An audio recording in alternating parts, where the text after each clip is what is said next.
Andy, can we start by congratulating our under-17s and under-19s Colts for their achievements?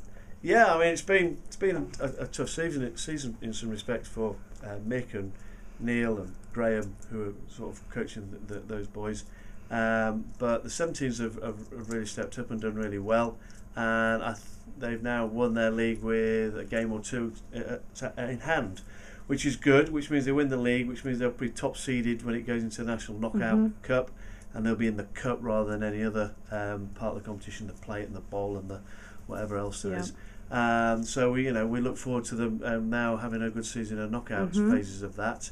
And then the under-19s, having sort of been knocked out in the early rounds of the main National Cup, are now in the plate, and they beat Cirencester at the weekend, and they progress in that. And having taken a side through to the final of the plate competition, it's a tough old competition. There are some sides that are in there who may well have fancied their chances in the main cup competition, but for an unfortunate result early on. So.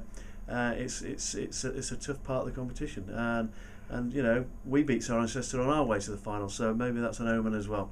Yeah, good for those two. So we'll be following their progress. Indeed. So the first team and the Stags lost last weekend. First team gave quite a good account of themselves despite the defeat, I think. Yeah, well, obviously those that went down there will have seen it. Those that have read match reports from Paul Sanders, who's now doing some good match reports for us, and even if they bother to go on the Barnsley website and read their website, very complimentary about some of the parts of the game. And we've said before that it's a harsh scoring game, and 45-0 looks like quite a hammering. But when you consider that it was 19-0 at half time, one of the tries was from just one of those unfortunate things that happens to full-backs, where the ball doesn't go the way you want it, and then their guy comes through and they score an opportunist try, and then the third try just before half time, and we're down to 14 men, we just failed to deal with a little chip really, and so it could quite easily have been 7-0 at half time. And then for 20 minutes of the second half we don't concede any points. We're defending like dogs to make sure that doesn't happen. But slow but surely, I think we go down to 14 men again. They get certainly some ascendancy in the pack, and they get a penalty try, and then a pushover try, and then 2 late tries, and so all of a sudden something that was 19-0 ends up at 45, and and that's not us just defending all the time. There's moments in the game when we are making every effort to, when we do get the ball, to do something with it.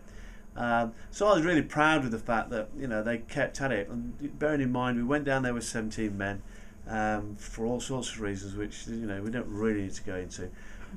Tom Erskine was prepared to be on the bench although he's injured, and only come on if there was an emergency. Thankfully we didn't have that emergency, so we really only had one replacement. You sort of felt sorry when they send on 3 big lumps as sort of cavalry, and we can't do anything to combat that. And so, that was always going to mean that might have been a telling point, and indeed it was. So, I was quite pleased with the defensive display in that respect, and we'll need it again this weekend. Yeah, so very tough match against Bournemouth at home on Saturday. How are things shaping up?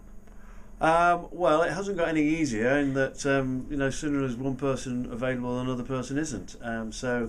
We're sort of struggling to cobble a team together. All sorts of scenarios are potential, but it depends on fitness tests tonight, both in the backs and the forwards. I've got a list of a team that's on the piece of paper at the moment, and it has /Bloggs/Smith. And if only we had somebody called Bloggs on our registration list, we might be able to put him in the team.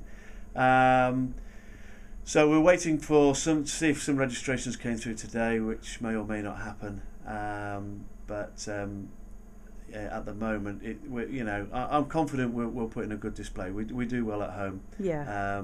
The organisation that we've got defensively is a lot better than it was when the boys went down to Bournemouth. More people have played together for a little bit longer, so their understanding with each other is a bit better. It's not the ideal side that goes out because of injuries, but the side that will go out, I'm sure, will give a good account of themselves. Yeah. So the Stags are away, aren't they? But the A's are at home at 2:30. Yeah, the Dream Team are playing 100 seconds. I don't think they've got any selection problems other than who they're not going to pick. And that, it's very difficult. You read on websites of people saying, well, surely those guys can move up, but and then somebody mentioned that there are guys that play in the A team who really only want to play in the A team. It's good to see them back. They probably wouldn't be playing under normal circumstances. They're sort of the other side of 35, more towards 40. But playing in the A team and that level of league, it means that they can come out on a Saturday, have a bit of run around, have some fun, remember what it was like in the old days. Yeah. And I'm more than happy that they're filling that role for us. We need to have 3 teams. It would be wrong for us to only have 2 teams. And if that third team means it's full of guys who used to play when they were younger and have come back to it, so be it. And then as we settle down as a club over the next sort of 12-18 months, then we will see that the dynamics of that will change, and the average age of that team will probably come down. But I certainly wouldn't be looking to say to those guys, thanks a lot, off you go, because it may be that we can put a 4th team out and they'll still find that would be great. somewhere to play. Okay, thanks for your time, Andy. All right.